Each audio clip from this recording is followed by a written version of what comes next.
Have you ever wondered why rates of male depression are alarmingly high, yet conventional methods of assistance seem to fall short?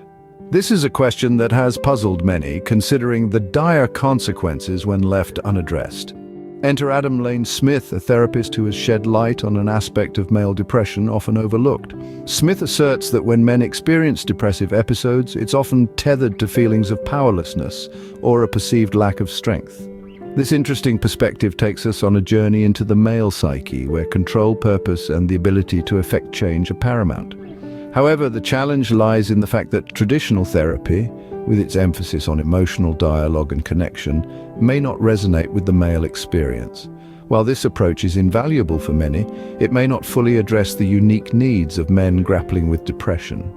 Smith argues that the male and female experiences are distinct, not just physically, but also in the way they process thoughts and emotions.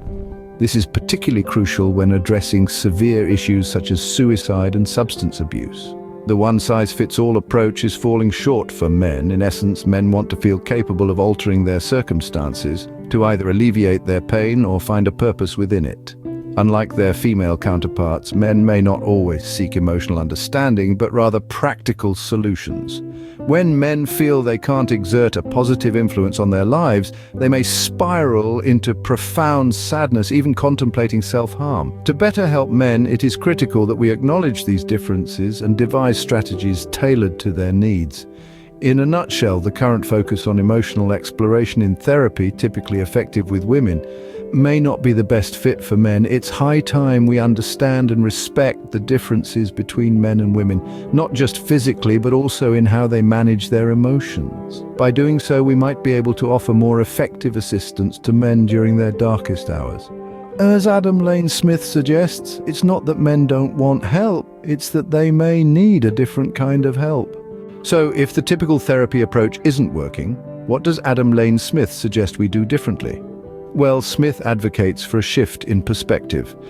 He believes that we need to fundamentally understand and recognize that males and females are different, not just physically, but also in how they process emotions and respond to distress. Smith suggests that males often crave practical solutions to their problems. They want to feel like they can change things around them, to regain control, to stop feeling bad or find meaning in their pain. This desire for practicality is not to be mistaken as an aversion to emotions. It's about the need to translate emotions into action, to channel feelings into tangible change. This contrasts with the typical therapy approach, which often emphasizes emotional connection and verbal processing of feelings. While this approach may work for some, it doesn't resonate with everyone, especially not for those who prefer action over words. But what happens when men feel like they can't make a positive impact on their lives? Smith warns that this sense of powerlessness can lead to deep sadness, even thoughts of self-harm. This is a serious consequence that we can't afford to ignore. So how do we address this? We need to adapt our therapeutic approaches to fit the needs of men, to respect their unique ways of processing emotions and seeking solutions. Instead of pushing them to connect emotionally in ways that might not feel natural, we should focus on empowering them to take action, to make positive changes in their lives. Smith's insights challenge us to rethink therapy for men. They urge us to move away from one-size-fits-all methods and towards more tailored approaches that respect individual differences. It's a call to action for therapists, families, and society as a whole. By understanding and respecting the differences between males and females, we might just be able to make a positive difference in the lives of men battling depression. Let's strive for a world where everyone, regardless of gender, feels understood, supported, and empowered to overcome their challenges, because everyone deserves the right to healing and happiness. By understanding and respecting the differences between males and females, we might just be able to make a positive difference in the lives of men battling depression.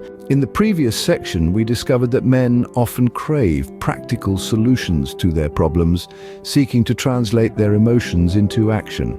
But how does this translate into a therapeutic setting? What are some of the practical approaches we can adopt to make therapy more effective for men? Firstly, we need to acknowledge the importance of action-oriented therapy. Instead of focusing solely on emotional exploration, therapists can integrate activities that encourage action. This could involve setting realistic goals, developing problem-solving skills, or engaging in physical activities that can help channel emotions in a healthy way. Secondly, it's crucial to create a safe and non-judgmental space where men feel comfortable expressing their emotions. Remember, it's not about forcing men to open up, but about allowing them the freedom to express their feelings in their own time and in their own way. Thirdly, we need to promote the idea that seeking help is not a sign of weakness, but a step towards empowerment. This involves challenging societal stereotypes that often discourage men from seeking help. Lastly, support networks play a crucial role. Families, friends, and communities need to be educated about male depression and the unique challenges that men face. By doing so, we can create an environment that supports rather than stigmatizes men who are battling depression. By integrating these practical approaches into therapy, we can bridge the gap between traditional therapy and the unique needs of men. It's about time we rethink our approach and create a therapeutic experience that truly supports and empowers men. For more insightful videos on this topic, please like this video and subscribe to our channel. Your support means a lot to us, and remember, we'd love to hear your thoughts in the comment section below. Let's continue this important conversation together.